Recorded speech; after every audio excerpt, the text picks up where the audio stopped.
नमस्कार मंडळी, कशी आहात सर्वजण? मस्त मजेत ना? मजेतच राहा. तर स्वागत आहे आज आपलं आणखीन एका नवीन व्हिडिओ मध्ये. तर आज सकाळी सकाळी सगळं आवरलं.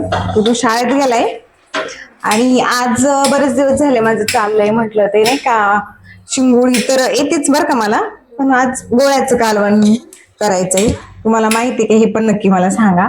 आणि शिंगोळीपेक्षा पण मला गोळ्याचं कालवण जास्त आवडतं. शिंगोळी पण आवडती, पण गोळ्याचं कालवण कसं करायला पण सोपं आणि छान पण लागतं असं शिंगोळीपेक्षा.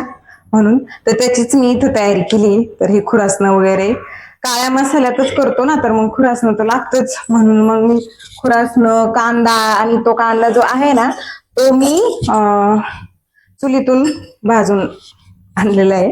शेजारी चूल पेटवली होती तर तिथंच दिलता. तर कांदा, खोबरं, लसूण आणि जे ते आहे खुरासणं. खुरासण्याला अजून पण एक काहीतरी नाव आहे बरं का.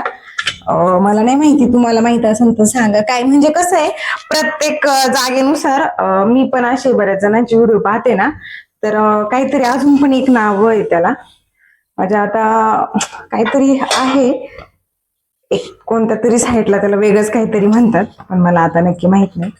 पण आम्ही तर खुरासनच म्हणतो. आता मी कांदा, खोबरं, लसूण वगैरे जे आहे ना ते मस्तपैकी सगळं एकत्र करून बारीक करून घेते.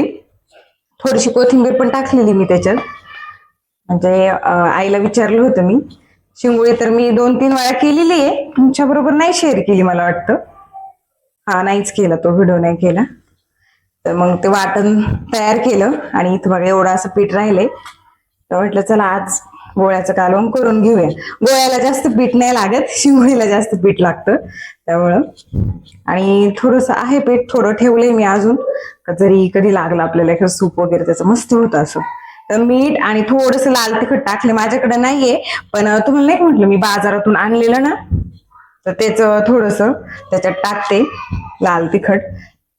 माझी आई म्हटलेली का थोडस टाक, कारण आपण याच्यात करणार आहे ना मसाला टाकून अजून, घरगुती मसाला त्याच्यामध्ये, म्हणून. आणि मस्तपैकी आता गोळा चांगला मळून घेते मी. आता मध्ये घरी गेले होते ना तेव्हा पण माझ्या आईने केलं, तर ते बघूनच मला आठवलं, म्हटलं आता करून घेते. कारण आता पीठ पण 2-3 महिने झाले पीठ आणलेलं, तसं मी तुम्हाला सांगितलंच होतं का आई पीठ घेऊन आली होती ना तेव्हा. तर मग आज बऱ्यापैकी पीठ संपलंय, 1-2 चमचेच ठेवले, जरी कधी वाटलं तर असं प्यायला वगैरे. मला त्याचं ते हे सूप लय आवडतं प्यायला, त्यामुळे मग मी ठेवले, जर वाटलं तर कधी करीन असं. आणि पाणी जरा बेता बेतानेच घालत होते, कारण कसं लय पातळ झालं तर मग परत प्रॉब्लेम नको म्हणून. आणि पीठ मळून मी ठेवला. आता कढई, आता इथं आपण घेणार आहे कालवण करायला. तर तेल मस्तपैकी जिरं वगैरे टाकलं त्याच्यात. आणि जे घरगुती मसाले आहेत ना, म्हणजे घरगुतीच फक्त, जो बनवलेला ना तो काळा मसालेला आणलेला ना तो पण नाही टाकला मी. फक्त घरगुती मसाला, जे वाटण तयार केलं होतं ना ते. तरी बघा किती छान कलर आलाय. मेन आहे ना मसाला जो आहे ना आपला कांदा वगैरे, त्याला छान कलर आला होता. आणि ते चुलीत भाजलेलं ना, त्यामुळे बघा किती मस्त कलर आला. आता त्याला चांगलं मी परतून वगैरे दिलं. आणि मग जसं हवं तसं पाणी टाकून आपण उकळायला ठेवूया. म्हणजे आता लगेचच्या लगेच तर त्याच्यात टाकत नाही, तुम्हाला तर माहितीच आहे कसं करतात. मी काय वेगळं सांगायची गरज नाहीये. पण मग आता मी पीठ बाजूला ठेवलं, आणि जरा पीठ आहे ना माझ्याकडून थोडंस मला असं वाटतं निबार झालतं. पण निबार बरं म्हटलं, कारण आहे ना लय जर पातळ झाला असतं ना परत लय प्रॉब्लेम झाला असता. तर बघा हे असे करायला घेतले. आणि शिंगोळी पण मी एकदम पातळ करते, आणि ती पण अशाच पद्धतीने करते बरं का. म्हणजे मला ते हातावरती जमत नाही, पण अशी का होईना पण मी करते. तर बघा एवढं असं मी करून ठेवलंय, त्यात सहीची लुडबुड लुडबुड चालूच होती. आणि ते छोटे छोटे ना हे पण केले आमट्या, वाट्या वाट्या. हा, आमच्या आप्पांना लय वाट्या तशा आवडतात, मग माझी आई करीत असते. त्या पण असं एकदम पातळ केलं. आणि हे पण शिंगोळी पण एकदम पातळ केली, म्हणजे जेणेकरून पटकन शिजन पण आणि चांगलं पण होईल. असं नाही तर लय जाड जाड ते चांगलं पण नाही लागत खायला. काही काही याच्यात दाण्याचा कूट पण टाकतात, पण मी नाही टाकत. बघा इथं उकळी आलेली आपल्या कालवणाला. तर आता मी थोडं थोडस त्याच्यात टाकून घेते. आणि नंतर सगळं टाकलं ना का, जे थोडस पीठ आहे ना ते मिक्स करून पण मी बघा परत पीठ घेतलंय. कारण पीठ मिक्स करून टाकलं ना तेच आपलं हुळग्याचं, तर एकदम छान टेस्ट येते. आणि मसाला वगैरे भरपूर भरपूर टाकला होता ना मी. खरंच भाजी एक नंबर झाली होती. म्हणजे कालवण एवढं भारी झालं ना. मग मी मस्त पैकी बघा आता कालवण झालेलं आहे. आणि एका साईडला आहे ना, काल काय झालं थोडंसं माझ्याकडून आहे ना दूध उरलेलं, पण ते जरा खराब झालं होतं. तर मग मी त्याचं म्हटलं आता काय करावं. आणि दरवेळी जेव्हा माझ्याकडून दूध खराब होतं ना, त्याची मी एकच रेसिपी बनवत असते, ती म्हणजे कलाकंद. मला ती जाम आवडते, घरात पण सगळ्यांना आवडते. म्हणजे आपलं असंच ते पहिलं धुवून घ्यायचं व्यवस्थित, आणि मग नंतर परत त्याच्यात साखर, वेलची, जायफळची पूड असेल तर टाकायची, नाही तर मग आपलं असं आणि चांगलं आटून द्यायचं असं बघा मस्त.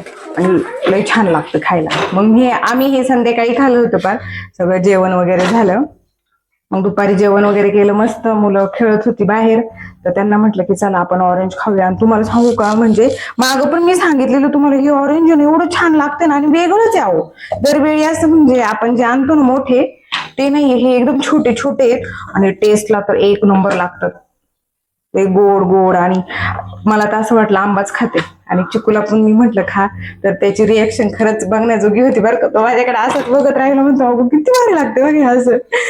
आणि त्याच्यात ना एका फोडीमध्ये का तीन तीन चार चार बी आहेत, कसे काय काय माहिती.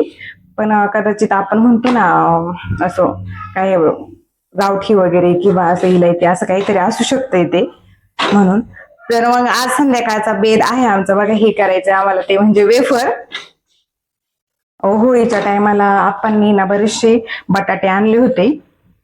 त्याचं काही मी अजून काही केलंच नव्हतं. करीन करीन म्हणता म्हणता आज फायनली त्याचा योग आलाय, तर म्हटलं चला करूया सुरुवात. बरेच आहेत, आईने पण पाठवून दिली, त्यांनी पण बाजारातून आणले होते.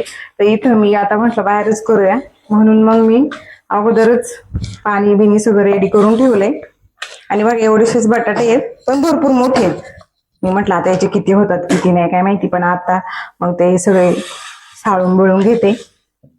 आणि अशा गोष्टी करायला घेतल्या का मुलांना किती मजा वाटते ना. आम्हाला पण लई मजा वाटायची अशी घरी असं करायला घेतलं का चला. आणि ना दरवर्षी आई देत असती किंवा कुठून ना कुठून वानवळा वगैरे येतच असतो, म्हणून मी कधीच केलं नाही. पण ह्या वर्षी बटाटे जास्त आहे, मी पण बाजारातून आणले होते म्हणून मी करायला घेतले. आता तुम्ही म्हणशील हिला काही येतं का नाही, पण खरंच मी पहिल्यांदाच बनवतीये. कारण असल्यावरती देतात घरचे, म्हणून मग मी कधी ट्राय नाही केलं. मग म्हटलं चला करूयात, आहे सोपं, म्हणून मग करायला घेतलं. म्हटलं पहिल्यांदा थोडस तरी ट्राय करूया. तर सगळे अगोदर मी साल काढून घेते. मुलं आहेत सगळी बसलेली, आणि काही केलं नाही तरी असं सोबत जरी कोणी असलं ना, आपला टाइमपास पण होतो आणि काम पण चांगलं होतं. तेव्हा एवढे बटाटे आणि असं पाणी ठेवलंय एका 2 टोपांमध्ये. आणि आता इथं मी घेतलंय चिप्स करायला. आणि छकुली पण मला मदत करते. ती मला म्हणत होती मला शिकव. आणि मुलांना खरं लई आवड असते बरं का. आणि ऋतूला पण सई पण म्हणत होती मला पण दे. आणि गल्लीतली बरीच मुलं, प्रत्येकाने मी म्हणते एक एक तरी बटाटा, म्हणजे किती काय नाही नसतं, म्हणजे त्यांना जमत नाही, पण तरी पण ते ट्राय करतात की हा नाही करू द्या आम्हाला. दिलेत बरेच 2-2, 3-3 तरी मला काहींनी सोडून दिलेत. आणि ह्या जी आहे ना वेफरची किसणी, एवढे छान त्याने किसत होतो ना ते. आणि बघ किती छान झालेत, मस्त गोल आणि एकदम छान. म्हणजे ना काही काही एकदा मी सुरुवातीला 2 किसणी वापरल्या, तर त्याने ना पूर्णपणे असं म्हणजे मध्येच तुटायचं, जे जे ते वेफर आहे ना ते. पण मग ही दर्शनच्या मम्मीकडून मी आणली, पण लय भारी. त्यांनी ना पार थोडं पण तुटलं नाही, काय नाही काय नाही. एवढे पटापट पटापट खाली अशा त्या वेफर्स तयार होत होत्या का काय सांगू तुम्हाला. आणि ते बघूनच मला जरा आनंद झाला, म्हटलं की चला. आणि करायला घेतलं, आणि त्यातून आपण पहिल्यांदा करतो, आणि एखादी गोष्ट जर चांगली होत असेल ना तर बरं वाटतं. आणि बघा आमचा माझ्याकडून यश होतच पण बरं का किती असं. मस्त करतोय वेफर. चांगले निघतात ना छकुले. हो हा चिनू. बघा एवढे झालेत. किती झाले छकुले? हा एवढे झालेत. हा टोपर होणारच आहे. हा तो अगोदरच आहे ना, टोपभर होणारच आहे तसे, पण अजून एवढे आहेत म्हटल्यावर एवढं अजून बराच पसारा आहे. तरी आम्ही लवकर सुरुवात केली, 8:30 वाजलेत. आयो आयो आयो. बघा इथं छकुली. हा हा घे ना, घे घे.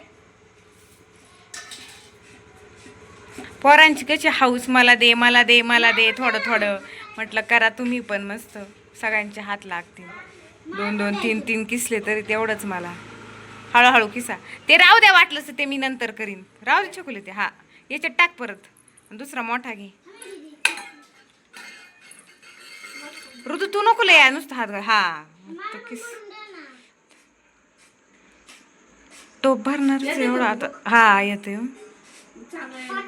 हा नाही आता ते धुवायचं परत पाण्याने. हा ते काय ना ते किसाचं आहे का काय काय नाही, त्याने नाही निघत फुल.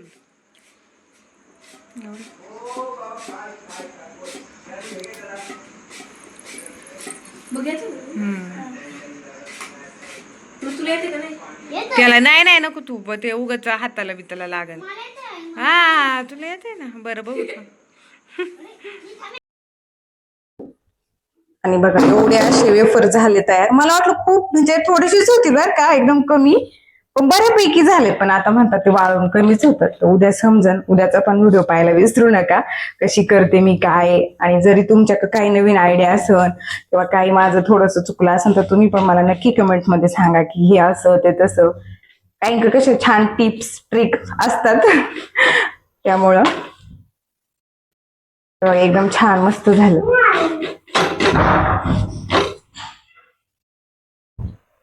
आणि इथं आम्ही पोज देत होतो फोटो काढायला. थंबनेलला ठेवण्यासाठी छकुली आमचा व्हिडिओ काढत होती आणि चाललं होतं तिचं ते पण. म्हटली फोटो पण मी काढते ऐकले त्यामुळे. आणि मग सगळं मी मस्तपैकी धुवून घेतलं. 2-3 पाण्याने चांगले वेफर्स धुतले बरं का मी सगळे. आणि आता बघा हे सगळं याच्यात काढले. आणि कसं व्हाईट व्हाईट पाणी निघतं ना, त्याच्यामुळेच तो बटाटा चांगला धुवायला लागतो, जेणेकरून किस चांगला व्हाईट होईल. आणि लवकरच आवरलं. आम्ही 8 वाजताच माझं झालं होतं सगळं किसून वगैरे. आणि चला भेटूया नवीन व्हिडिओ मध्ये. तोपर्यंत tata bye bye. Like share subscribe.